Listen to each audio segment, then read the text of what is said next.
Darren Till and Kelvin Gastelum. That's another tough one. Can Till get back on track? Can Gastelum get back on track? Both guys are hungry. That's going to be a really good fight. That's a good matchup.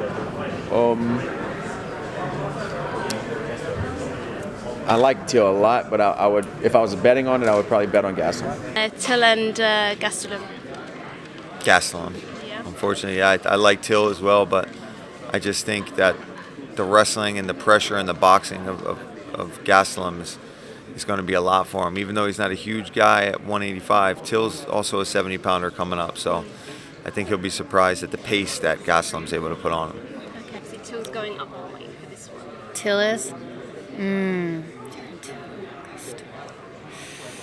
I'm gonna say Gaston. Yeah? Yeah. Darren Till and Kelvin Gastelum. Darren and Till, they just go up, the division now. So let's see what they bring, But I think he's a little bit more fast, But it's gonna be a good show for you guys watching. Also fireworks. Have to back Darren Till though. I'd like to see him get back in winning column, and yeah, I hope he gets a knockout. I think Kevin might want to win because I think it's the first fight the guy go up in the division. You need the time to adapt to the new division. I think Kevin's gonna win this fight. And obviously you got your training partner as well. That's going to be fighting in New York. How do you think that fight goes down? Break that down for us. I think it's a tough fight, but I think if Till gets his range on him, he can beat him for sure. He can definitely beat him. Yeah, I think this is the right weight class for him. I've said this for his last two training camps as well. I think the best years of Darren Till's career are at middleweight. And as we've seen online on his social media, he looks like a monster at this weight class already.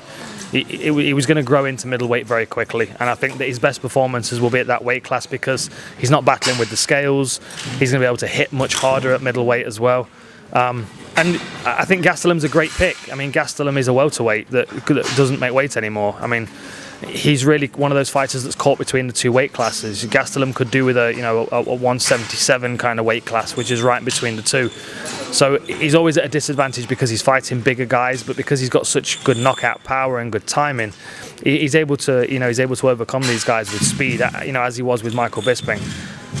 Whether he can do that with Darren Till or not, I'm not sure. I think Darren's picked a good fight for him to move up to middleweight, and I think with the power and the skills that he's got, I think he might be able to cause Gastelum some problems. I'm leaning slightly towards Darren Till, but at the same time, because I've seen what Gastelum can do, it really is a coin toss, this one.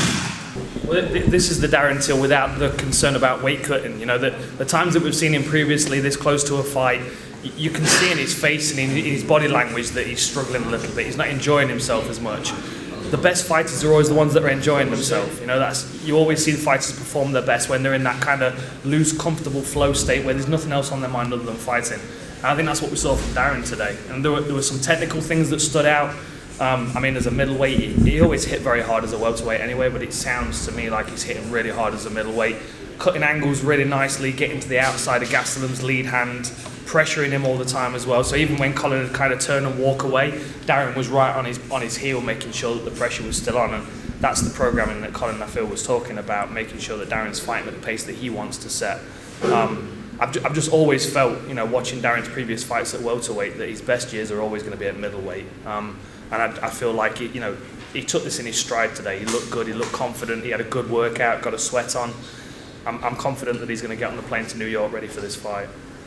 I think the smart thing for Kelvin to do would be to grapple. I think Darren would have watched his last fight against Masvidal back and realised that one of the reasons why he got caught is because Masvidal level changed until leant away and put his hands out. So I think if I'm Gastelum watching that fight, I'm throwing those things in just as a question, just as a smokescreen to kind of hide everything else that I'm doing. Throw off the break. Exactly, yeah. I mean, the thing is with Gastelum, because he's southpaw as well, he wants to come over the top with that left hand. If he constantly keeps coming over the top, that's the only trajectory that Darren has to worry for. Whereas if he keeps level changing as well, there's a second narrative there to think about, which you have to choose one or the other. Do you defend the takedown when he's already on your legs, or do you defend the shot when it's already coming over your guard? I think it'd be the smart thing to do for Gastelum, but to be honest, I think this will be a boxing match. With Gastelum being the shorter fighter, the title clinch is something he's got to watch out for. As you saw when Darren was hitting the pads today, he stands very high. He's very tall on his toes, which means that if you're the shorter fighter, especially if you've got a level change to come over the top, you're going to feel like he's the taller fighter.